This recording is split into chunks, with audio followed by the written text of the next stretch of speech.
Serial Arcane memang masih hangat jadi perbincangan para penggemar film dan gamer seantero dunia maya. Di IMDb, ratingnya mencapai 9,4.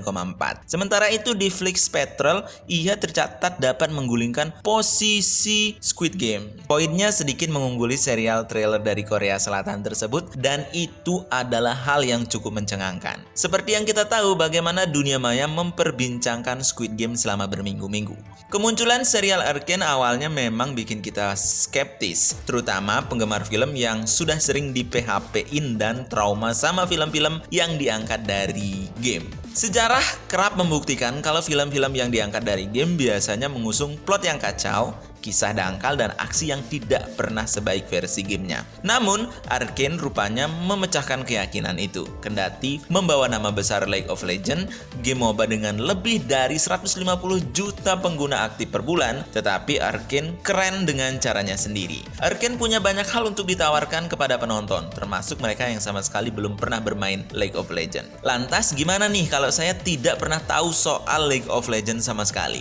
Kamu yang tidak pernah bermain game League of Legends sekalipun tidak perlu ragu untuk memulai menonton Arcane. Walaupun diangkat dari game, tetapi serial ini tetap bakal bisa dinikmati oleh non-gamers sekalipun. Sedikit catatan, saya tidak pernah bermain League of Legends juga, tapi tetap menikmati. Tidak percaya? Ini dia beberapa alasan kenapa kamu layak meluangkan waktu untuk menonton Arcane.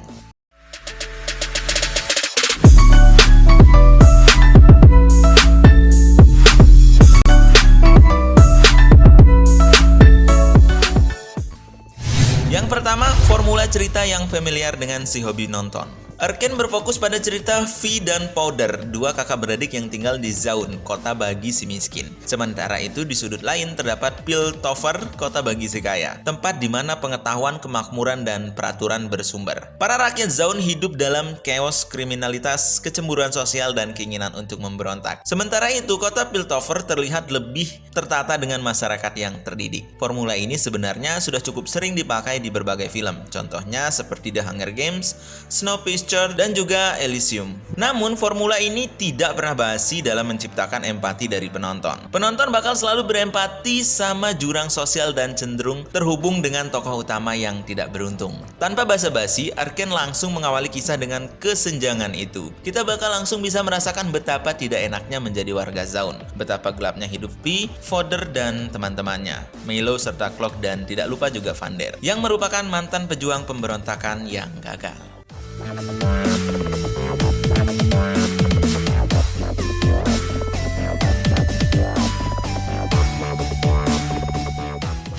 Yang kedua, kisah yang kompleks dan kaya. Kaya, itulah yang bisa kalian dapatkan dari Arcane. Meskipun diawali dengan formula perlawanan kelas yang banal, tetapi lama-kelamaan bakal terasa kalau kisahnya memang beda. Arcane tidak sekedar tentang perlawanan kaum papa saja. Arcane adalah serial yang penuh dengan berbagai isu, misalnya tentang politik, kriminalitas, pemenuhan kebutuhan, bahkan kritis identitas. Semakin menuju akhir, kamu pun akan semakin menyadari bahwa Arcane rupanya bukan sekedar menjawab pertanyaan, apakah usaha V dan Powder berhasil? Pertanyaan itu pun pada akhirnya menguap seiring dengan perkembangan karakternya masing-masing.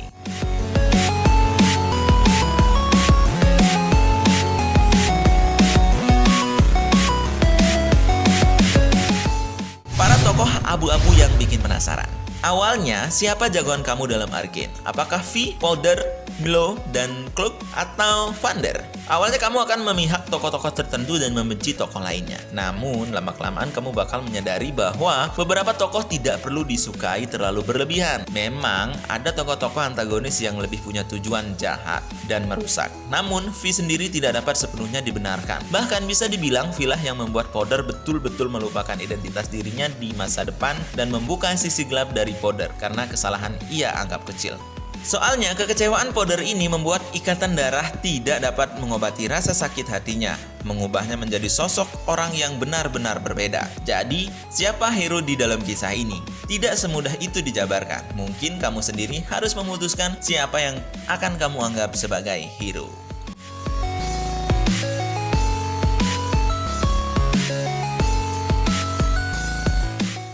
Cerita tokoh dan kota yang tumbuh. Bagaimana plot tidak cuma sekedar menjadi tempelan, tetapi juga membawa dua kota ini karakter dan masalah-masalah untuk tumbuh seiring dengan bergantinya episode patut untuk diapresiasi. Semakin lama, Arcane memang semakin dark. Kisahnya semakin kompleks, kepribadian tokoh-tokoh berkembang. Begitu pula cara pandang mereka terhadap hidup. Salah satu yang kelihatan jelas adalah Powder. Di awal-awal episode, kita hanya melihat Powder sebagai sosok gadis yang payah, tidak dapat diandalkan dan hidup dalam bayang-bayang sang kakak. Namun, satu peristiwa yang mengecewakan dari sang kakak membuat Powder bisa berubah 180 derajat. Perubahannya itu drastis tetapi realistis. Dan di akhir cerita, Powder lah yang nantinya bakal memberikan kejutan besar.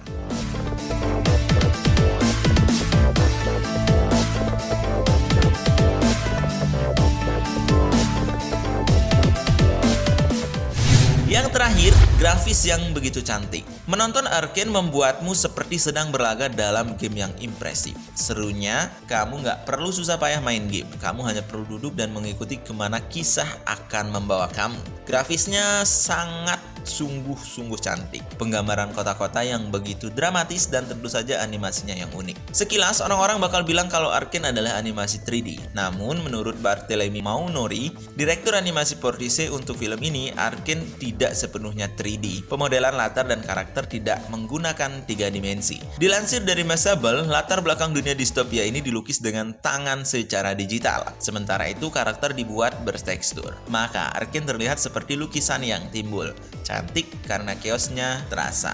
Ledakan-ledakannya dibuat seolah muncul dari layar, tetapi dengan warna yang cantik.